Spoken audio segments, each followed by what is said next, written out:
이 비행기는 잠시 후 인천국제공항에 도착할 예정이 오니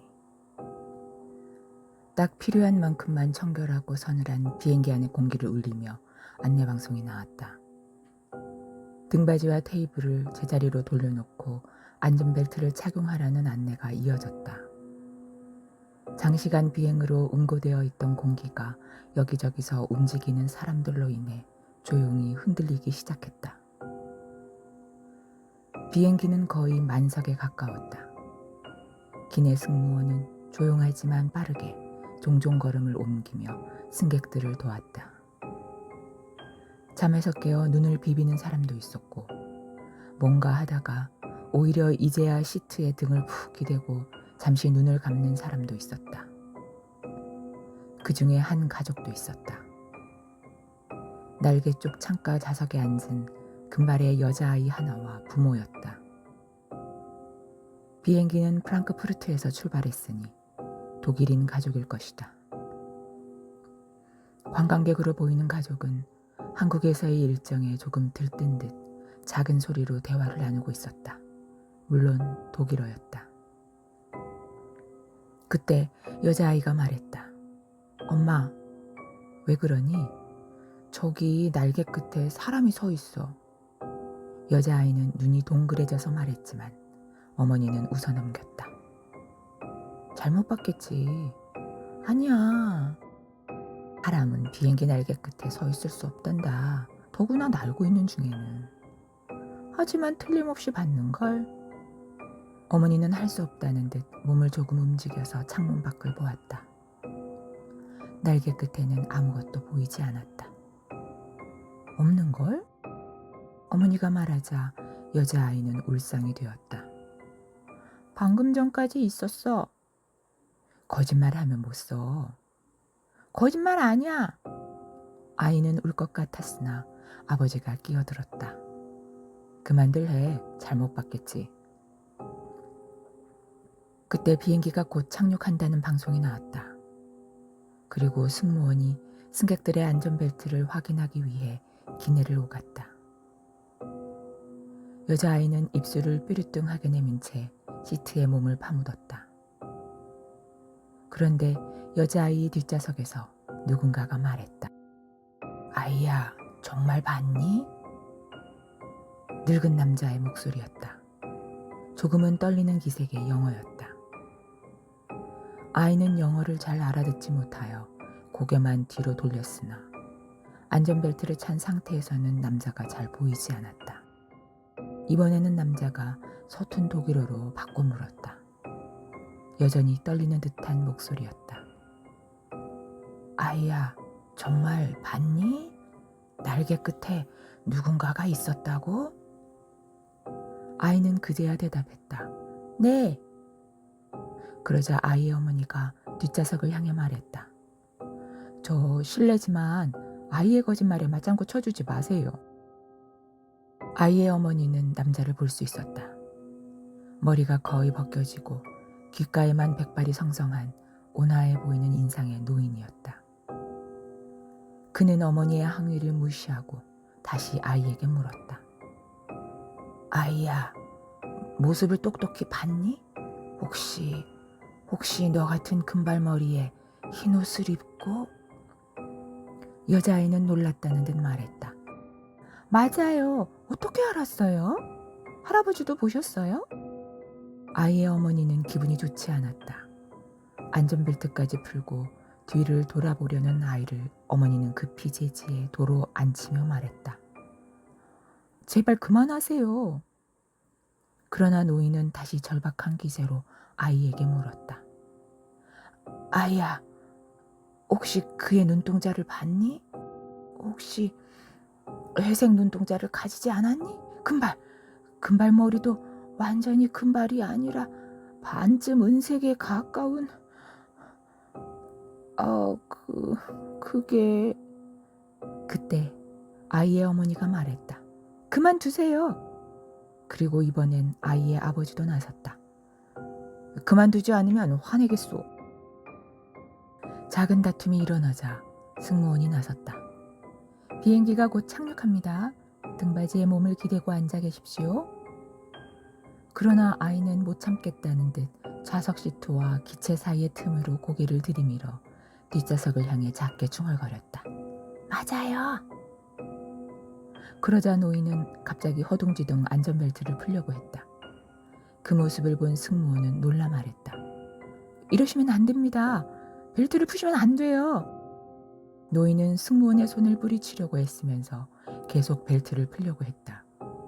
그러면서 미친 사람처럼 중얼거리고 소리를 질러대기 시작했다. 크게 소리친 탓에 거의 모든 승객이 들을 수 있었다. 비행기 안에는 여러 국적의 사람들이 타고 있었음에도 노인의 말을 알아들은 이는 한 명도 없었다. 알아들을 수 없는 언어였다. 승객들은 기이한 상황에 당황했다. 비행기가 막 착륙하려는 참에 느닷없이 벌어진 사태에 놀라 어찌할 바를 몰랐다. 그러는 사이 비행기는 공항에 착륙을 시작했다. 랜딩 기어가 활주로에 닿는 순간 약간의 덜컹거리는 울림이 비행기 전체에 퍼져나갔다. 그때 노인을 제지하던 승무원이 비명을 질렀다. 승강이를 벌이던 노인이 결국 안전벨트를 풀고 몸을 일으켰는데 그가 소리를 지르려 입을 벌리는 순간 그 안에서 달궈진 용암 같은 새빨간 빛이 쏘아져 나온 것이다. 이어서 그의 눈동자가 갑자기 희게 변하며 사라지더니 곧 시커멓게 변한 두 눈에서 불길이 치솟았다. 벌린 입에서도 이제는 불길이 넘실거렸고 코에서도 매캐한 연기가 터져나왔다. 노인의 몸이 안에서부터 불타오르기 시작한 것이다. 승무원은 비명을 지르며 뒷걸음질 치다가 넘어져 복도를 뒹굴었다. 눈앞의 상황에 기겁한 주변 승객들도 비명을 지르며 떨리는 손으로 벨트를 풀고 사방으로 도망치려 했다. 좁은 비행기 아니라 변변하게 도망칠 곳도 없었다.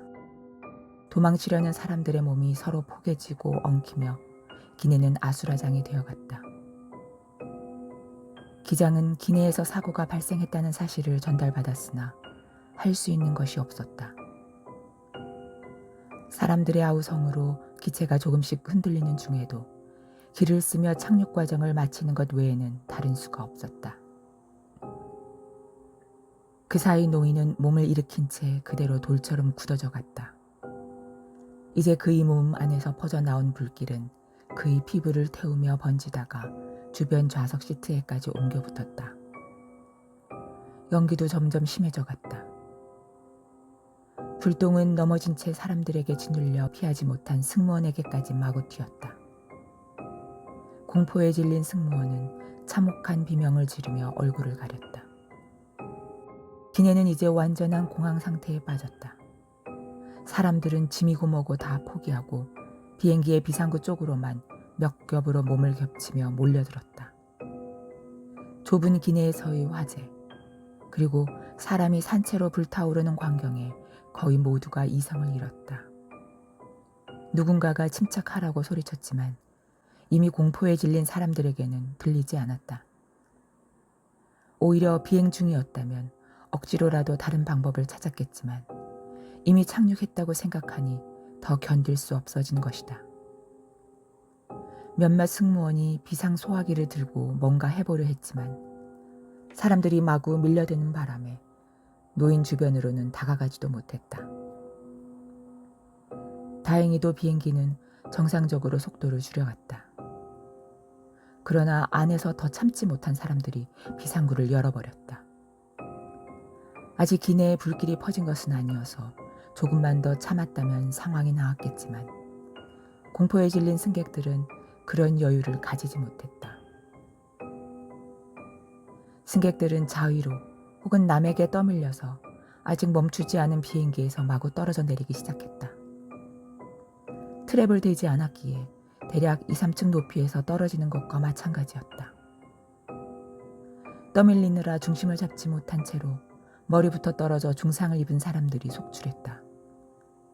마치 비행기가 사람을 뿌리며 전진하는 듯한 처참한 광경이었다. 결국 비행기는 멈추었다. 밖에서 보는 것만으로도 엄청난 비상 상황이었기에 곧장 앰뷸런스와 소방차 그리고 공항의 거의 모든 인원이 몰려들었다. 승객들이 비상구로 대거 빠져나간 기내에 남아있던 승객들은 비상용 소화기를 뿌리며 화재를 진압했다. 승무원 한 명은 급히 비상구에 설치된 슬라이드를 작동시켰다. 남은 승객들은 안전한 슬라이드를 타고 탈출할 수 있었다. 불은 생각보다 굉장히 쉽게 꺼졌다. 주변에 번진 불은 작은 불똥으로 인한 것이었고 비행기 안의 자재들이 난연성이었기에 노인의 좌석과 그 주변 좁은 구역을 제외하고는 그을리지도 않았다. 다만 노인의 몸에 소화기의 거품이 끼얹어진 순간에는 연기가 갑자기 왈칵 솟아났다. 승무원들이 여러 대의 소화기를 더 퍼붓자 결국 연기도 사라지기 시작했다. 승무원 한 명이 빈 소화기를 든 채 멍하니 노인이었던 것을 바라보았다. 그 승무원은 중얼거렸다. 어떻게 이렇게 되지? 크게 보아서는 여전히 인간 비슷한 윤곽을 지니고 있었지만 그게 전부였다. 놀랍게도 노인은 마지막 순간 벨트를 풀고 몸을 일으키던 역동적인 자세 그대로 수치되어 있었다. 그야말로 얼굴부터 손끝에 이르기까지 시커먼 숯, 아니 그보다는 재에 더 가까운 것이 되어버렸다. 이렇게까지 타버린 것도 놀라웠지만 와중에도 몸의 자세를 꼿꼿이 유지하고 있는 것이 기이했다. 더구나 노인이 걸친 옷이나 신발 등은 타고 그을리긴 했으나 상당 부분 남아있었다. 몸에 직접 닿았던 부분은 타버렸지만 조금이라도 몸에서 떨어져 있던 부분은 다 타지 않았고 마치 옷을 반쯤은 여전히 걸치고 있는 것 같았다. 그 모습은 그냥 타버린 인간의 모습이라기엔 두렵고 기괴했다. 긴장이 조금 풀린 승무원들은 그제야 냄새를 느낄 수 있었다. 탄내뿐 아니라 정체불명의 역한 냄새가 느껴지자 그 자리에서 엎드려 토하는 사람도 있었다.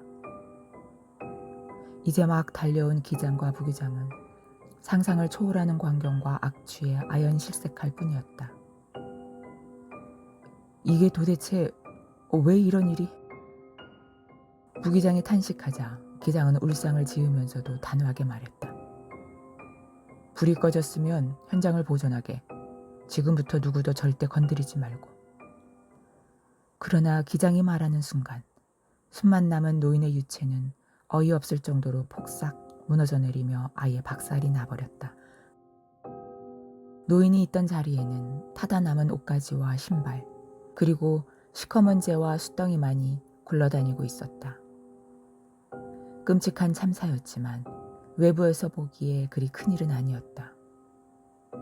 항공기 참사로 연결될 뻔했지만 실제로 연결된 것도 아니다.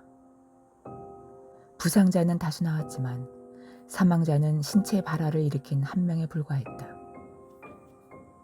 지구촌에는 그보다 훨씬 규모가 큰 전쟁이나 내전, 테러 등의 일이 하루가 멀다 하고 벌어지고 있었다. 이 정도 규모의 일은 금방 세상의 주된 관심에서 멀어졌다. 더구나 사건을 담당했던 사람들에게서도 별로 특이한 이야기는 나오지 않았다. 그냥 원인 불명, 조사 중이라고만 보도되었고 그것으로 끝이었다. 신체 발화 자체는 일종의 테러라든가 화학적인 사고에서 기인한 것이라는 합리적 추론이 지배적이었다. 거의 모든 사람이 이렇게 생각하고 단정 지은 뒤 하나의 불행한 사고일 뿐이라 간주하고 잊어버렸다. 예전이라면 불가사의한 상황이라 생각하며 공포에 빠지는 사람이 많았을지도 모른다. 하지만 지난 20여 년 동안 초자연적이라 할 만한 사고는 거의 일어나지 않았다. 사람들은 이제 그런 식의 생각은 잘 하지 않게 되었다. 기술의 발전이 이런 사고방식에 더더욱 영향을 주었다. 휴대폰을 거쳐 스마트폰으로 진화한 기기를 누구나 휴대하고 다니며 어떤 상황이건 그 즉시 선명하게 촬영할 수 있다. 수많은 장소에 CCTV와 차의 블랙박스가 포진돼 있으며 컴퓨터 그래픽으로 진위를 구분하기 힘든 허상을 마음대로 만들 수 있는 시대가 되었다. 초자연 현상이 기피되기는커녕 SNS 플랫폼에서 조회수를 올려 큰 이득을 볼 수 있는 소재로서 오히려 사냥당하고 쫓기는 신세다. 초자연적인 현상은 이제 현실감을 잃었다. 그러나 초자연적인 문제는 오히려 신체 발화가 아닌 다른 지점에서 제기되어야 마땅했다. 신체 발화로 사망한 자의 이름은 항공기 티켓상에 존 드럭으로만 되어 있었다. 수화물에 담겨 있어 불타지 않은 여권에 적힌 것도 같은 이름이었다. 그러나 존 드럭만은 비행기에 탈 수 없는 사람이었다. 그는 이미 7일 전 세상을 떠나 매장된 사람이었기 때문이다. 아직 사망 신고는 이루어지지 않았으나 그의 주변인 모두가 장례식까지 치렀다. 그리고 의사의 공식적 사망 진단 및 매장 절차도 진행됐다. 불타 죽은 자의 인상착이나 항공기 안에 남은 생체 정보는 존 드럭만의 것과 완벽하게 일치했다. 여권도 위조된 것이 아니었고 아직 사망에 따른 말소가 진행되지 않았을 뿐인 진품이었다. 이 일은 공식적으로는 발표되지 않았다. 이미 죽은 자가 돌아다녔다는 것에 충격을 받아서는 아니었다. 사건을 조사한 사람들이 그럼에도 이 사건을 논리적으로 바라보려 했고 그런 시도를 멈추지 않았기 때문이었다. 당연히 뭔가 우연한 여러 변수가 작용해서 이렇게 이상해 보이는 사건이 발생한 것이며 그것을 섣불리 알리는 것은 미신적 불안감만 야기해 세상을 혼란시키는 일이라고 단정한 것이다. 아마도 무슨 트릭을 사용했을 이 사건은 범죄, 테러 혹은 밀수 등 아무튼 좋지 못한 목적에서 희생자가 나온 그러나 이미 죽은 이였으므로 사실상 희생자도 없는 묻기 편한 사건이 되어버렸다. 하지만 이 일에 주목하는 사람들도 있었다. 거의 모든 사람이 부정한다고 해도 완전히 모두가 그런 것은 아니었다. 그들은 기억하고 있었다. 대다수가 부정한다고 해도 대부분의 관점이 과학적, 합리적으로 변했더라도 그것이 전부는 아닐 수 있다는 것을 알았다. 그들은 20여 년 전만 해도 초자연 현상이 만연했다는 것을 잊지 않고 있었다. 대중에게 공개되지는 않았지만 거의 국가적으로 다뤄질 만큼 큰 초자연적 사건들이 벌어졌었고 수많은 능력자들이 모습을 드러냈었다. 심지어는 세상 전체가 위험할 뻔한 말세의 위기도 있었다. 그러나 문명의 이기는 그 모든 것을 덮었고 기억을 간직한 이는 극소수에 불과했다. 이제 와서 그런 일들을 상기시켜봤자 거짓말쟁이나 사기꾼으로 취급받을 것이었다. 혹세무민, 미신이나 사기로 세상을 어지럽히는 자들이라 비난받을 것이었다. 물론 목적을 위해 허황된 말로 세상을 어지럽히려는 자들도 어딘가에는 있었겠지만 초자연 현상을 남모르는 현실로 받아들이는 사람들도 존재했다. 바로 그들이 이 사건에 주목했다. 그리고 경악했다. 20여 년간 초자연 현상이 거의 자취를 감추었다는데 가장 안도한 것은 사실상 그들이었을 것이다. 그래서 더더욱 이 사건이 과학의 견지에서 바라볼 일이 아닌 초자연적인 현상임을 즉시 눈치챘다.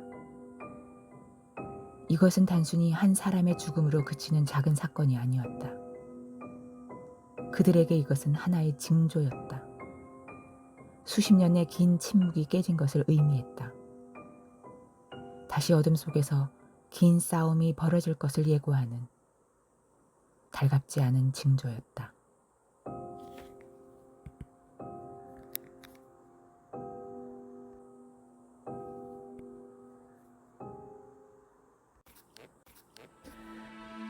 신 테마록은 전작 테마록의 세계관을 계승하지만 독립된 서사이기에 배경 지식 없이도 충분히 감상할 수 있는 시리즈입니다. 다만 본 서사를 더욱 깊이 있게 이해하고자 하는 분들을 위해 전작의 핵심 인물을 정리한 부록을 마련했습니다. 앞선 이야기를 알지 못해도 새로운 테마사들의 행보를 쫓는 데 어려움은 없으나 세상을 뒤흔들었던 과거의 흔적을 살피는 것은 긴 여정의 든든한 길잡이가 되어줄 것입니다. 박신부. 천주교 신부였으나 악령에 맞서 퇴마사제를 자처했다는 이유로 파문당했다. 세례명은 베드로. 파문당했으나 그의 신앙심은 변함없으며 다른 이들이 그를 부르는 호칭 또한 박신부이다. 신부가 되기 전에는 외과 의사였다. 외과 의사였던 시절 악령에 씌여 고통받다가 결국 자살하고야 마는 친구 차 교수의 딸을 지키지 못했다는 괴로움에 성직자의 길을 걷게 되었다. 선대 퇴마사 4인 중 가장 연장자로 다부지고 듬직한 거구의 소유자이며 진중한 성격이다. 퇴마사들의 리더 역할을 맡으며 정신적 지주가 되어준다. 퇴마록 말세편에서 혹독한 시련을 견디며 말세의 위기를 막아낸 후 현재는 노환으로 인해 휠체어를 타고 다닌다. 장준후는 그런 그를 각별하게 모시면서 곁을 떠나지 않는다. 박신부의 대표적인 능력은 오라의 능력. 물리적 방어력은 약하고 공격력도 거의 없지만 타락한 존재나 악에 대한 방어력은 무적에 가깝다. 지금도 그의 능력 자체는 여전하지만 거동을 거의 못하는 관계로 주로 상담이나 조언, 축성 등을 해준다. 그러나 실상은 신체적 한계 때문이라기보다 이미 초월의 경지에 들어섰기에 대놓고 하는 활동을 삼가는 편에 가깝다.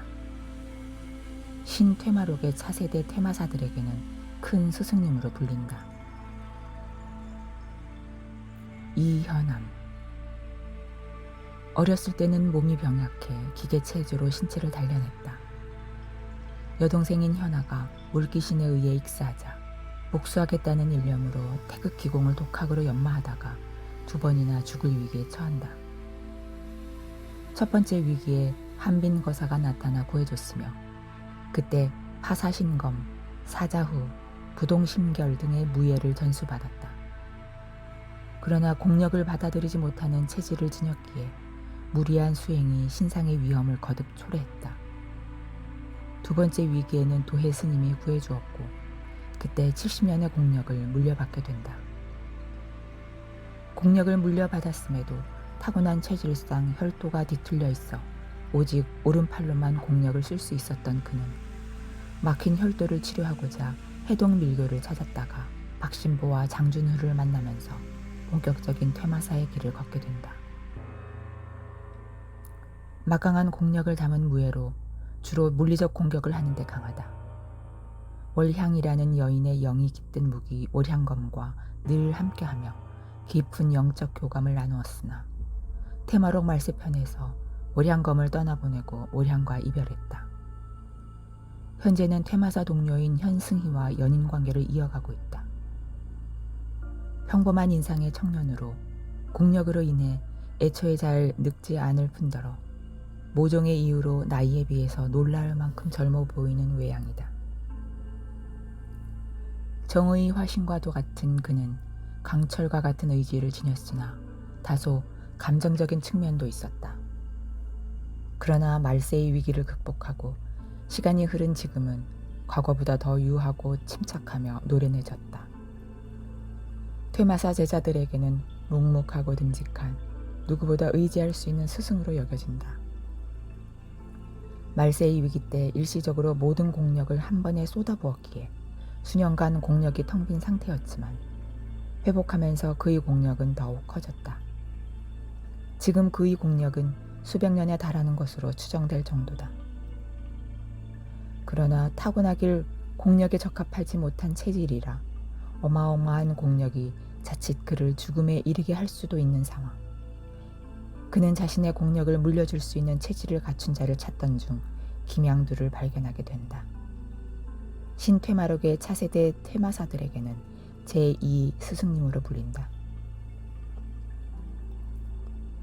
장준후. 해동밀교의 마지막 생존자. 9살 무렵 양아버지인 해동밀교의 서교주가 자신의 친아버지인 장호법과 4대 호법들을 모두 죽이고 자신마저 죽이려 했다는 사실에 큰 충격을 받는다. 박신부와 현암에 의해 구출되면서 퇴마사의 한 사람으로 생사를 함께하게 된다. 선대 퇴마사 4인 중 나이가 가장 어리지만 타고나기를 천재에 가깝다. 밀교에 기반한 각종 주술과 부적 사용에 능한 그는 퇴마사들이 의지하는 뛰어난 능력의 소유자다. 말세의 위기를 거친 지금은 거의 완성된 초월적 존재, 신선에 가까운 존재가 되었다. 사실 대위기 당시 아네스 수녀 등에 대항해 최후의 결전을 벌이던 이현암, 현승희, 박신부는 한 차례 죽음에 이르고 말았는데 그 죽음을 목도한 장준효는 세 사람을 살리기 위해 초월자의 조력을 받아 시간 위상차가 있는 새로운 지구, 기존의 세계와 동일한 차원에 있으나 별개로 존재한다는 또 다른 세계를 활성화했고 그쪽 지구에서 죽기 직전에 세 사람을 구하는 데 성공했던 것이다. 범접할 수 없는 경지에 다다른 지금의 장준효는 우화등선하여 다른 세계로 갈 날이 멀지 않은 상태다. 그의 외모는 나이를 가늠할 수 없는 젊은 모습 그대로이고 성격은 온화해졌다. 인간 세계를 넘어서는 시야를 갖게 된 그는 언제고 떠날 수 있지만 자유로 머물고 있는 것이며 그렇기에 잘 나서지 않고 주로 초탈한 듯한 모습을 보인다. 그가 한번 능력을 발휘하면 아무도 막을 수 없을 정도지만 그의 능력 발휘를 얽어매는 것은 박신부와 마찬가지로 바로 그가 초월자라는 사실이다. 그러나 장준후와 박신부는 초월의 법칙을 따르면서도 막상 중요한 일이나 가까운 동료들의 위기에는 망설이지 않고 뛰어드는 과감성을 보이기도 한다. 신퇴마록의 차세대 퇴마사들에게는 제3 스승님으로 불린다. 현승희, 초능력자인 현웅화백의 딸로 염동력과 투시력, 증폭력 등의 자질을 타고났으나 원래는 그것을 깨닫지 못하고 있었다. 그녀는 사랑을 주관하는 애연명왕의 화신이었기에 더욱 그러한 능력을 발휘하지 못한 측면도 있었다. 그러다 악령에 씌여 죽음을 자초한 아버지 현화백의 최후에 큰 충격을 받고 퇴마사에 합류하면서 본래 지녔던 능력이 개화하게 된다. 강력한 신이 깃든 몸이었기에 처음에는 자신이 가진 능력을 잘 발휘하지 못해 혼란스러워하지만 점차 퇴마사들 사이에서 훌륭한 서포터 역할을 해낸다. 투시력과 염력이 있으며 독심술에 능하다. 애연명왕의 힘을 이용해 다른 퇴마사들의 힘과 능력을 증폭시켜주는 능력도 있었으나 애연명왕이 몸에서 떠나며 그 증폭력은 이제 사라졌다.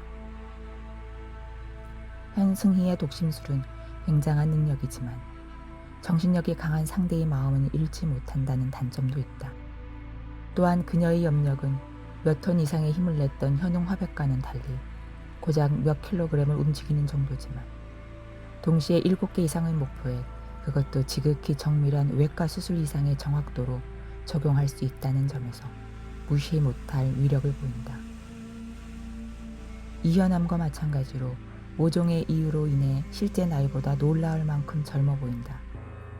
그리고 인도의 로파무드와 거의 똑같은 외모를 지니고 있다. 원래 애연명왕의 화신은 로파무드였지만 애연명왕이 급히 현승희의 몸에 깃들어 세상에 나온 것이었고 그러기 위해서 복제한 존재가 바로 현승희였기 때문이다. 퇴마록 말세편 이후로 이현암과는 오랜 연인 사이로 지내고 있다. 신퇴마록의 차세대 퇴마사들에게는 제4 스승님으로 불린다.